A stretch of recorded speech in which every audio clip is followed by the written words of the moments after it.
Assalamualaikum warahmatullahi wabarakatuh. Selamat pagi pemirsa Nusantara. Kembali SPN Channel menjumpai pemirsa untuk berbagi pengetahuan seputar dunia sains. Para pemirsa sekalian, pada pagi hari ini kita akan mempelajari atau membahas tentang sistem pencernaan bagian 1. Pada bagian yang pertama ini, pembahasan tentang sistem pencernaan lebih ditekankan kepada pengenalan tentang organ-organ penyusun sistem pencernaan. Jadi pada pembahasan kali ini, kita tidak banyak membahas tentang proses pencernaan pada sistem pencernaan makanan. Para pemirsa sekalian, pembahasan pada materi kali ini dibagi menjadi 4 segmen, yaitu tujuan, pengantar, saluran pencernaan, dan organ tambahan. Tujuan dari tayangan materi tentang sistem pencernaan yang pertama ini adalah pemirsa dapat memahami organ utama pada sistem pencernaan manusia. Kemudian yang kedua, pemirsa memahami saluran pencernaan pada sistem pencernaan manusia dan memahami organ tambahan pada sistem pencernaan manusia.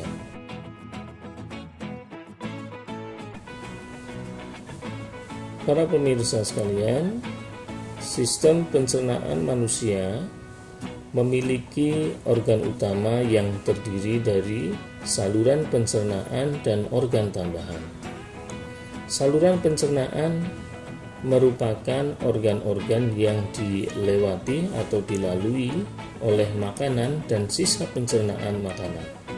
Sedangkan organ tambahan merupakan organ-organ pendukung proses pencernaan makanan baik secara mekanik maupun secara kimiawi. Kita masuk materi pembahasan yang ketiga, yaitu tentang saluran pencernaan makanan. Saluran pencernaan makanan yang tadi sudah disebutkan terdiri atas mulut, kerongkongan, lambung, duodenum, jejunum, ileum, usus besar, rektum, dan anus. Mulut merupakan bagian pertama dari sistem pencernaan makanan yang merupakan bagian tempat masuknya makanan atau tempat terjadinya proses ingesti. Setelah makanan masuk ke dalam mulut, makanan akan disalurkan menuju ke kerongkongan. Setelah makanan masuk ke dalam mulut, makanan akan mengalami proses pencernaan secara mekanik. Di dalam mulut ada organ-organ tambahan yang nanti akan dijelaskan pada bagian berikutnya. Nah, di sini nampak antara mulut dengan kerongkongan terdapat bagian-bagian yang membatasinya.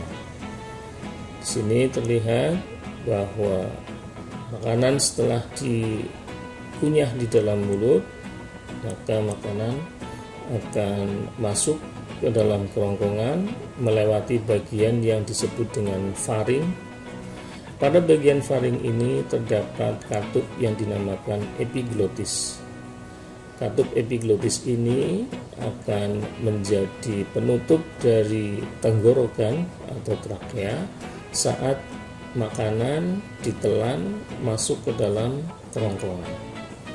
Kemudian makanan akan bergerak dari mulut menuju ke lambung melalui kerongkongan dengan bantuan kontraksi otot-otot sirkuler yang ada di dinding kerongkongan yang bergerak secara peristaltik.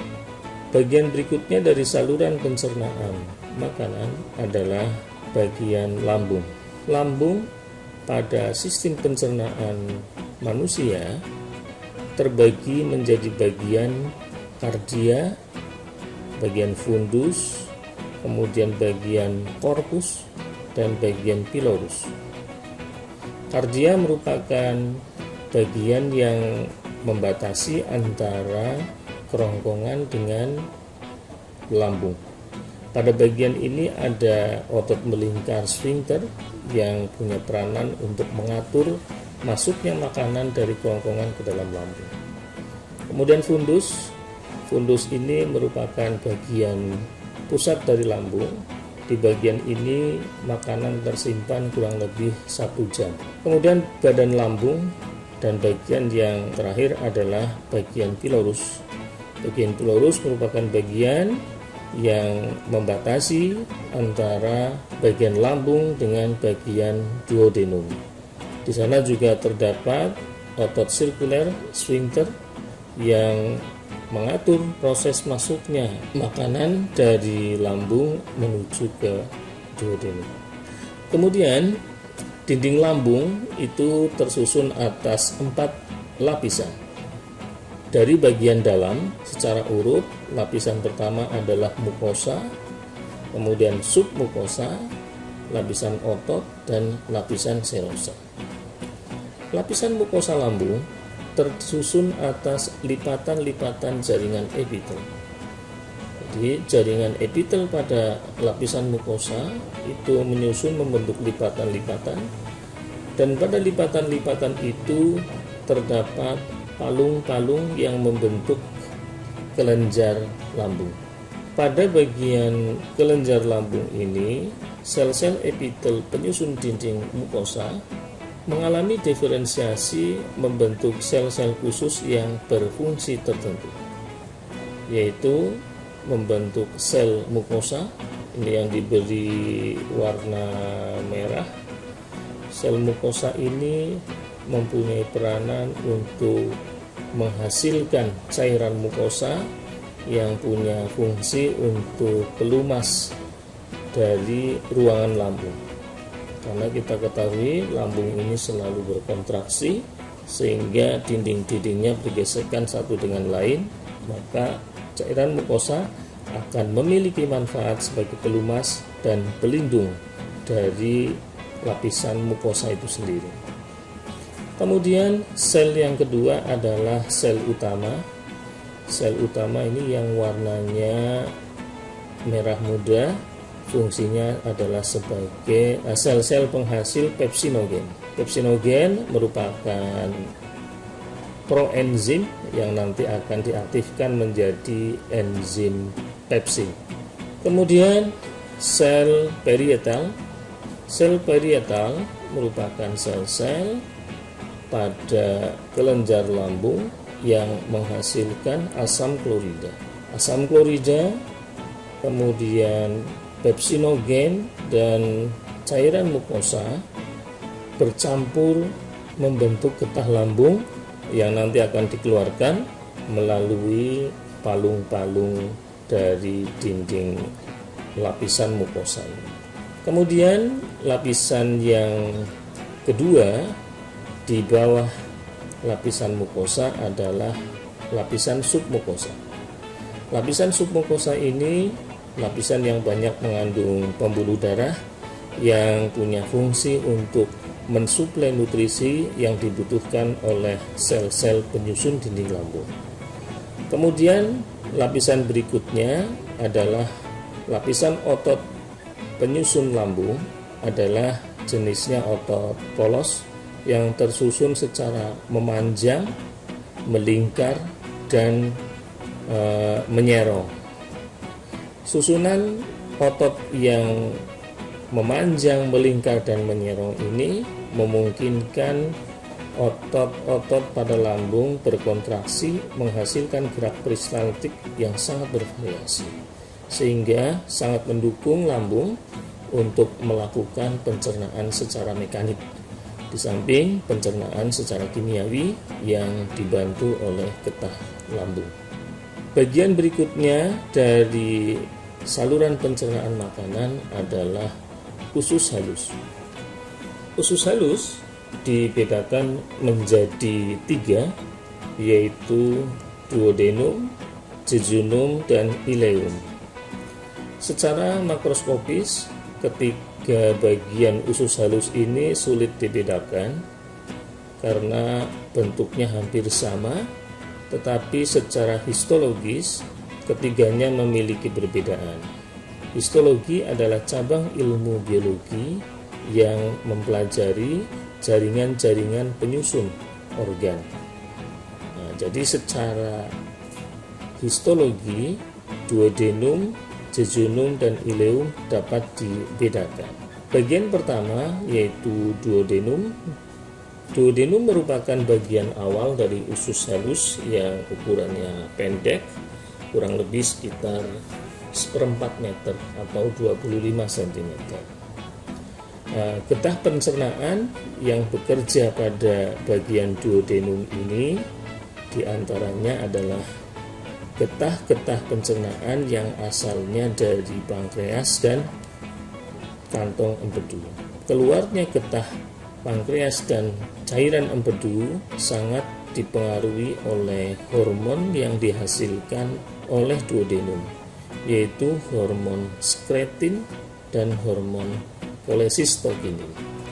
Adapun beberapa enzim yang bekerja di dalam duodenum diantaranya adalah enterokinase, erepsin, amilase, lipase, tripsinogen, kimotripsinogen, kemudian natrium bikarbonat, prokarboksi peptidase, dan nuklease, serta enzim-enzim lain yang sama yang ditemukan pada bagian usus kosong. Para pemirsa sekalian, bagian berikutnya dari usus halus adalah jejunum. Jejunum merupakan usus kosong, bagian dari usus halus yang paling panjang. Pada orang dewasa, usus halus panjangnya sekitar 8/4 meter. 1/4 meter merupakan duodenum dan 1 meter merupakan ileum. Bagian terpanjang dari usus halus adalah usus kosong atau jejunum, yaitu sekitar 7 meter. Usus kosong dan usus penyerapan digantungkan di dalam rongga perut oleh mesenterium. Mesenterium merupakan selaput yang berkembang sejak masa embrio yang fungsinya untuk mengikat atau meletakkan organ-organ di dalam rongga tubuh sehingga tetap pada tempatnya. Lapisan-lapisan pada dinding usus halus hampir sama dengan lapisan-lapisan pada dinding lambung, yaitu terdiri dari lapisan mukosa, submukosa, lapisan otot, dan lapisan serosa. Pada permukaan dalam usus kosong merupakan membran mukosa yang membentuk jonjot usus. Jonjot usus atau villi punya manfaat untuk memperluas permukaan dari usus.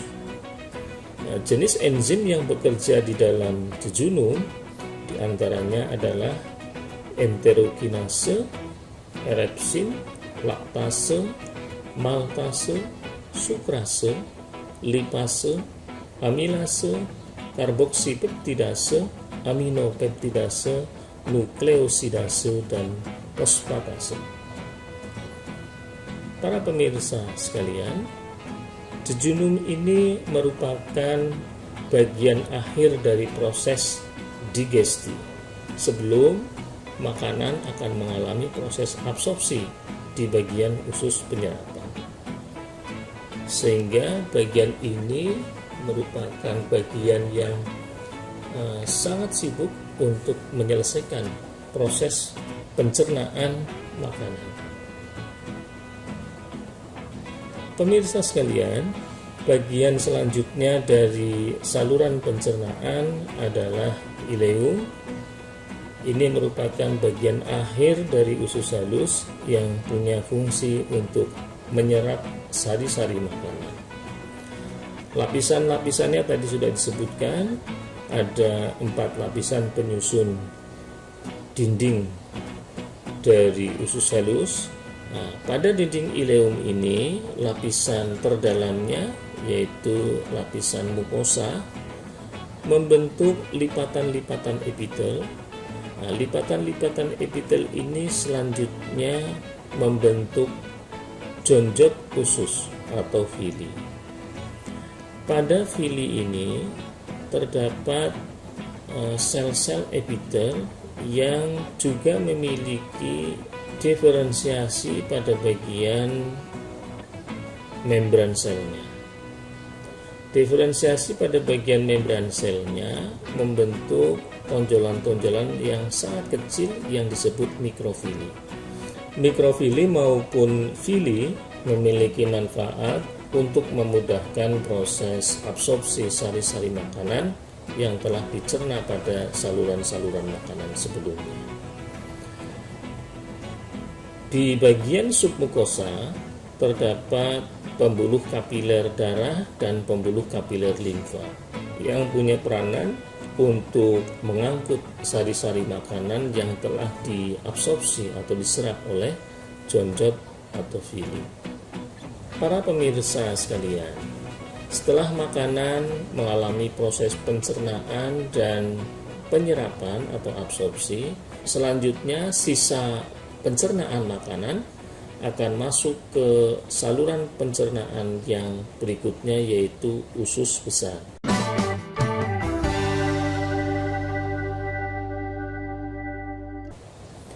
Nah, usus besar memiliki bagian yang terdiri dari usus buntu, kemudian bagian usus besar yang naik atau ascending colon, kemudian usus besar mendatar dan usus besar menurun.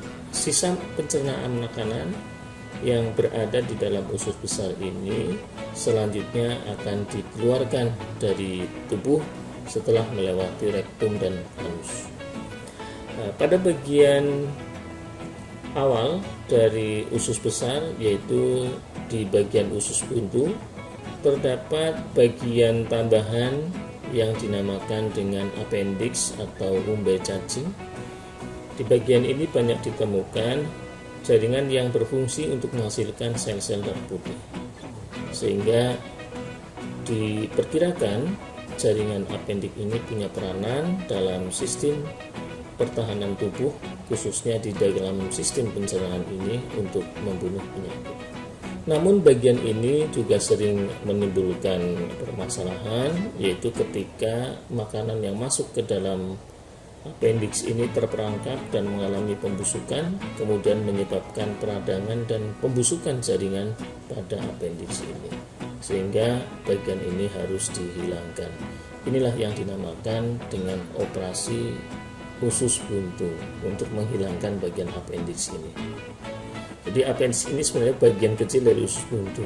Pada operasi usus buntu, bukan bagian usus buntu ini yang dibuang, tetapi hanya sebagian kecil, yaitu bagian appendixnya. Para pemirsa sekalian, itulah bagian-bagian organ yang menyusun saluran pencernaan makanan, mulai dari bagian mulut, kerongkongan, lambung, usus halus yang terdiri dari 3 bagian, kemudian usus besar, rektum, dan anus. Pemirsa sekalian, selanjutnya kita akan bahas tentang organ tambahan pada sistem pencernaan makanan. Organ tambahan pada sistem pencernaan makanan merupakan organ-organ yang mendukung proses pencernaan makanan baik secara kimiawi maupun secara mekanik. Namun bagian-bagian itu merupakan bagian yang tidak dilewati oleh makanan pada saat mengalami proses pencernaan. Bagian pertama dari organ tambahan itu adalah bagian-bagian yang ditemukan pada saluran mulut.